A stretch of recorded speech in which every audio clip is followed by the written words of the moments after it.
On today's Newsmakers, a miracle, Kirk Cameron's mission, and the immigration battle. That and more coming up.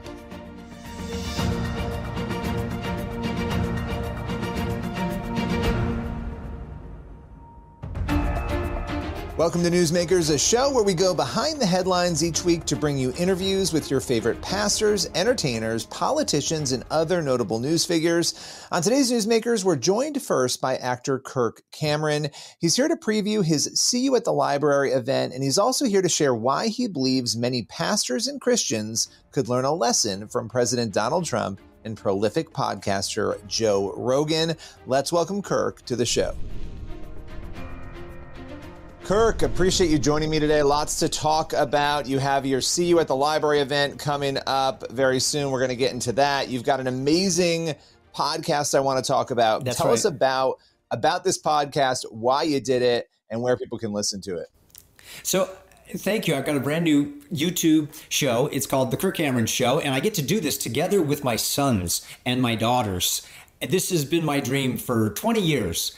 Is to have the Cam fam together and be able to talk about things unfiltered that often I don't get to talk about. You know, as a believer, I often, if I'm with a big organization, they don't want me to get into divisive, controversial issues, things that might be political, things that might cross denominational lines, or at least be so ecumenical that we can't talk about baby baptism. We don't want to talk about, women in the pulpit or Bible versions or the age of the earth. But on the Kirk Cameron Show, the gloves are off. It's unfiltered. I get to talk about the Diddy trial. I get to talk about Elon Musk and the spat with him and Trump, the Iran bombings, and everything in between.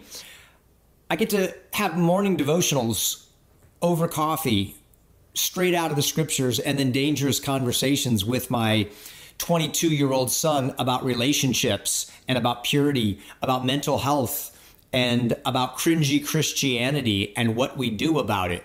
So I love it. It's called The Kirk Cameron Show. I want everybody to go over and join us Monday, Wednesday, Friday for new episodes on my YouTube channel, which is The Kirk Cameron Show. I love that. And, it's cool to have your own space, but it's really unique because you're getting a chance to bring your kids in, like you were saying, and have this family conversation. I mean, what a cool opportunity as a dad and also as a public figure to be able to do that. Well, you're absolutely reading my heart and my mind. And that is, how do I help my children stabilize and launch?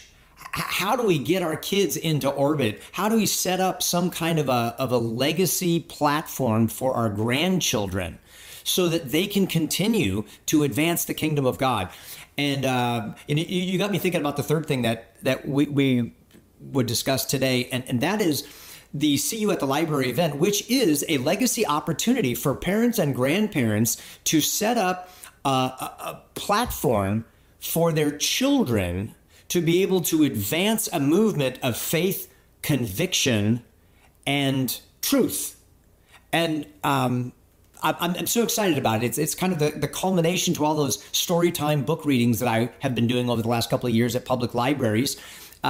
We are witnessing thousands of children coming together in the summertime on one day, and they're into story time, prayer time, and singing, declaring that the normative culture is about faith, hope, and love, not about drag queen story time.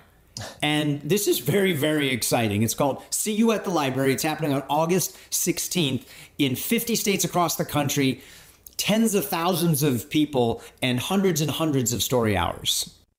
So people will be holding these story hours simultaneously on that day. Where will you be? Will you be at a library that day doing it as well? I'm still trying to figure out exactly where I will be. We have some exciting partners that I think are going to be joining us on that day. But the important thing is for people to know that this isn't just about reading books. It's a chance for parents to win back the culture in the public square, because the other side is advancing their values every single day. And they're moving the needle. And if we don't lean in, if we don't show up and stand up for our values now, we won't have the freedom to live for them later. Ronald Reagan said, if we ever forget that we are one nation under God, we will become a nation gone under. So this is a great opportunity. Well, and it feels like that is happening. I mean, you think about this event that you're holding, see at the library, how many, we'll talk about some of the numbers of what you expect and what you hope for this year, but parents seem to be, since COVID, showing up to school board meetings. They're more aware of what's being taught in public schools. They're right. Pushing back. You're watching schools shift and change. You also have had change at the political level that is even influencing some of that when it comes to women's sports and those sorts of things. How encouraged are you by the events that you're seeing, sort of the snowball effect over the last few years? I think we're witnessing the mercy of God, the grace and the kindness of God. I think that the political shift with Trump being elected is not only helping political areas or economic areas.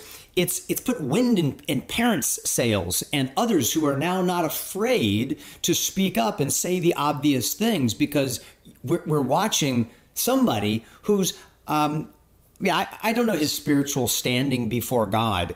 I don't look at him and say, oh wow, he's synonymous with Billy Graham or Chuck Swindoll or okay, right? So clearly, however, he's got the courage and the backbone to say what pastors should have been saying for decades, right? And now that he's able to do that, it reminds me of Cyrus in the Old Testament, where God is using somebody who's not even a believer as God's shepherd of his people to lead them in a direction. And I think that every pastor ought to just go like, oh my goodness, I'm being schooled by a real estate businessman mogul in the areas of courage and conviction about what he believes and feels is right. And he doesn't even have the theological training that I have, or responsibility over this flock. And guys like Joe Rogan and others are just demonstrating character qualities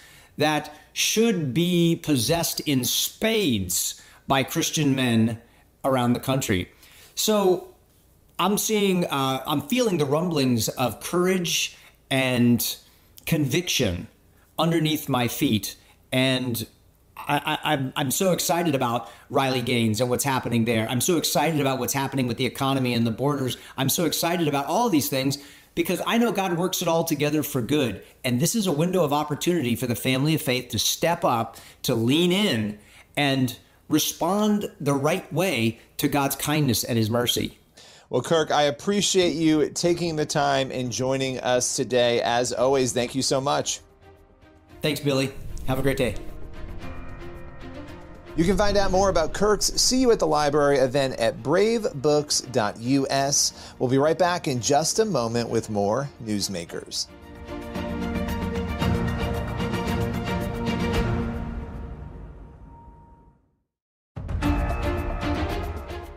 Welcome back to Newsmakers. Next up, Pastor Jason Noble joins us to reflect on John Smith, a teenager who fell through the ice in 2015, was underwater for 15 minutes, and was clinically dead for over an hour before miraculously coming back to life. The ordeal became the basis for the hit film Breakthrough. Let's welcome Jason to Newsmakers to share the incredible story. Well, Jason, it's always good to connect with you. And I have wanted for a long time, we've been friends and I've known your story and John Smith's story for a very long time, as millions of other people around the country and the world do. But, some time has passed and I love getting a chance to dive back in to this story and sort of learn what has happened since. Now, your story was told, obviously, and John's story in the film Breakthrough. And this happened in 2015 where John fell through the ice. It's a crazy story. For those who don't know, give us some of the back details.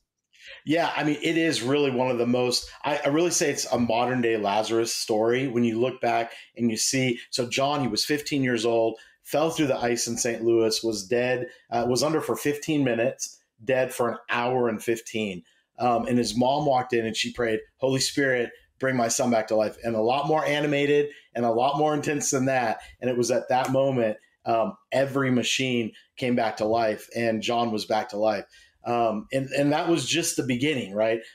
He coded 3 or 4 more times. I mean, just the incredible story of how God showed up in that situation. Wow. But what had happened is John was completely healed, walked out of the hospital 14 days later, and was no sign, cleared by all doctors 40 days after that.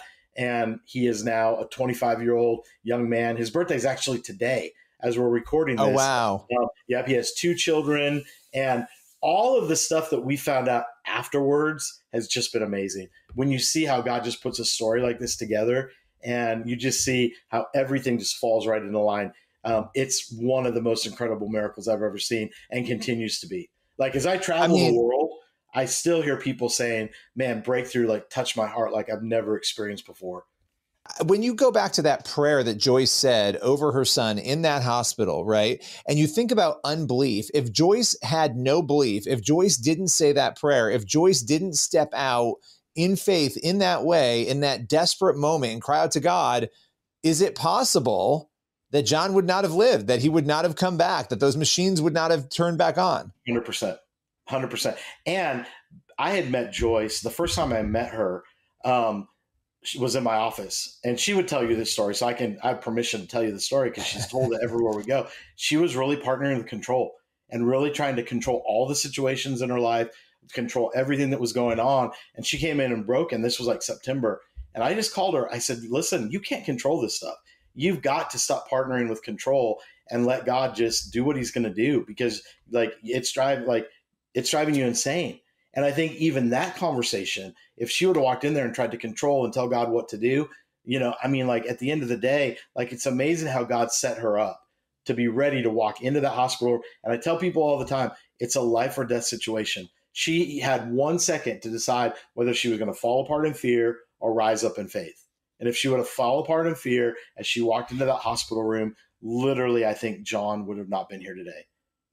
And an interesting fact that John will tell you is that he was not serving the Lord when he went under the water. And so she was literally like fighting for her son's salvation. He would tell you that. It took him about 2 years after the fact to fully surrender his life to Jesus. And some people ask us, the question we always get right is, well, did you see heaven? Did you, John always says, people ask if I saw the golden arches. Now that's McDonald's anyways. But he said no. And we had prayed that. One of the things the Lord really put on our hearts is pray that he doesn't see or remember anything while he was underwater, because it was so traumatic. And he said he just saw darkness because that's where his heart was. And so really interesting. I will throw one thing in. When I studied faith, right? Because people will say, well, if I just had more faith, then maybe God would show up and do it for me or whatever. I think there's a difference between faith and belief, right? So they kind of come from the same bucket, but a lot of people spend time trying to build their faith. What did Jesus say to the disciples when the disciples said, well, could you give us more faith? Jesus said, no, all you need is the size of a mustard seed, but it's that belief. And it's interesting. Most of the New Testament miracles, they say, Jesus would say, you're healed because of your belief, not because of your faith, right? Yeah. So it's interesting. And so what I always say is faith is like knowing where every gym is in town, and belief is like actually going to work out. Belief I like that. Building, right? Like you're holding on to God's promises. You're building your belief so that you can walk into a situation and believe that God is going to be who he said he was going to be. Awesome. Well, as always, it was great catching up with you. Appreciate your time and taking us through this. This is an important topic, and we really do appreciate it. 100%. Thank you. Appreciate it, buddy. What an amazing miracle story. As you know, miracles are still happening today. And if you want to see more stories like this, you can stream CBN's Investigating the Supernatural Miracles. We traveled the entire country documenting some of the most powerful miracle stories. You can watch the documentary at cbn.com/miracles. We'll be right back in just a moment with more Newsmakers.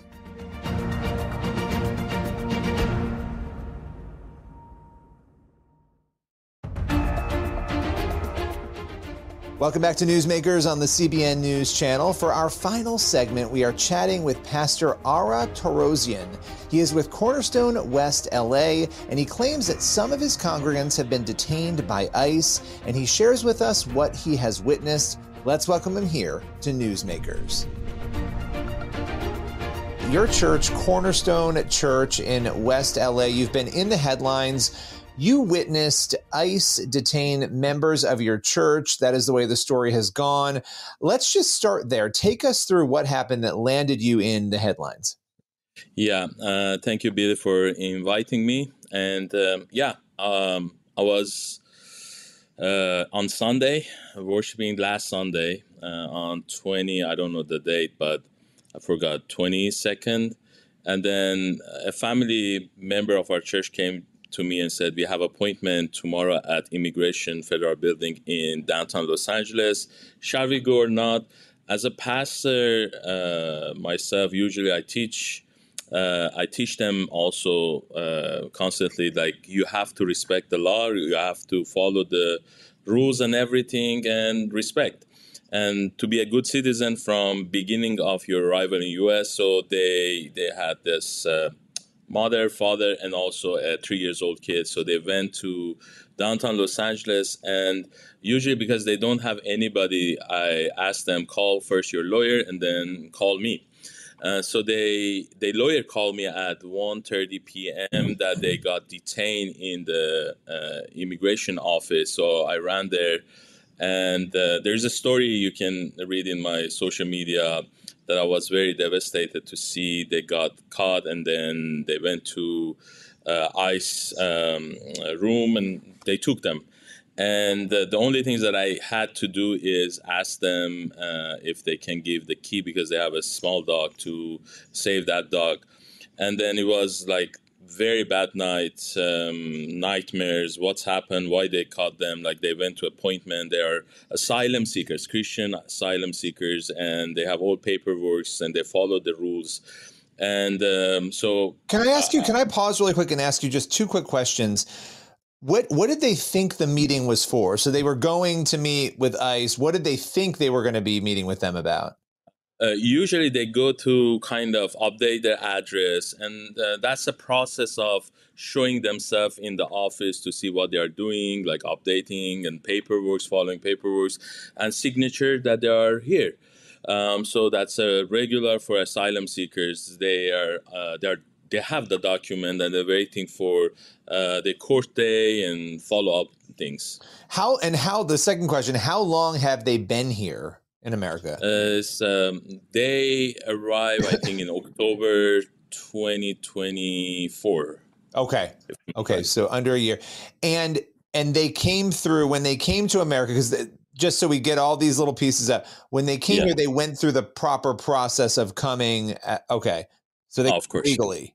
Yeah, legally, they have documents, they were waiting, and some of them, they have work permit, social security number, and they're asylum seekers from Iran. So when you were there, obviously you said it was a bad night. It was traumatizing for you watching all this. Were you able to ask any questions? Why are they being detained? Was there something that maybe you didn't know? Was there did something happen that precipitated or that caused this to happen? Yeah, I was watching the news, following the news, what's happened, ICE in Los Angeles and detaining people. Like, I was thinking, like, oh, they're looking for, because usually when I heard is like undocumented criminal and other stuff, for me it was just shocked to see this beautiful people. The wife was activist in Iran because of the woman movement in Iran. Also, they were part of like underground church, and I was like shocked. Even we were planning to do a short film about women on Tuesday, next day, and we were ready to do it. And I had to call all the crew that this has happened. And no, I didn't. Like I said, like, this is regular. They're respecting the law and they're following the rules of asylum seekers process. And they were kind of pending status of U.S. citizenship or granted for asylum. So where are they right now, as far as you know? So after 2 days, I got notified in the system online that they send them with the kid, 3-year-old kid, to South Texas family facility, and close by San Antonio. And also I sent somebody to one of my American friends that fluent in Farsi to go there, pray for them, to take the Bible. And so they didn't allow him to see this family with the kid. And yeah, that's what I got a few calls from them that not pleasant over there, lots of crowded like And I asked them that, are your kid is separated or you're separated? They said, no, at 8 a.m. to 8 p.m. we are together. After 8 p.m. The husband should separate it and go to men's part. So they were not really happy, the situation and crowd, and also the situation over there. So as we just come to a close here, if you have people in front of you right now who are skeptical, who they've heard the story, they have compassion, but they're also feeling like, well, we have to uphold the law. If somebody came illegally, even if they went and got the paperwork after, they still came illegally. What would you say to them from your perspective to help convince them of what you've been saying? I just want to sort of put a bow on this and round it out, because I think it's again, you have two different sides to this, and it's an important distinction to give you a chance to maybe speak to those people. Yeah, I was talking to somebody yesterday, mentioned the verse in Matthew chapter 23, that yes, we need to apply the law, and with that, and respect the law, but with applying the law, we need to have some mercy. So mercy is very important, I think, as a Christian, as an American, and as a root and what this country a famous land of opportunity and freedom. I think we have to have a little bit mercy to people that are coming here. And I'm hoping this chaos in LA, chaos in everywhere, a little bit change, and our lawmaker to do something better, I think. Thank you so much for your time today. I really, really appreciate it. Thank you, Billy. We'll continue to cover this story as it unfolds, and we'll be right back in just a moment with more Newsmakers.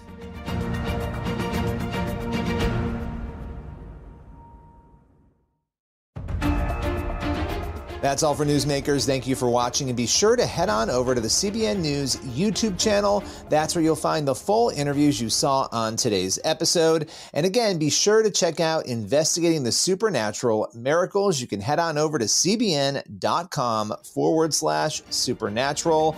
We'll be back next week with another episode of the show. We'll see you then.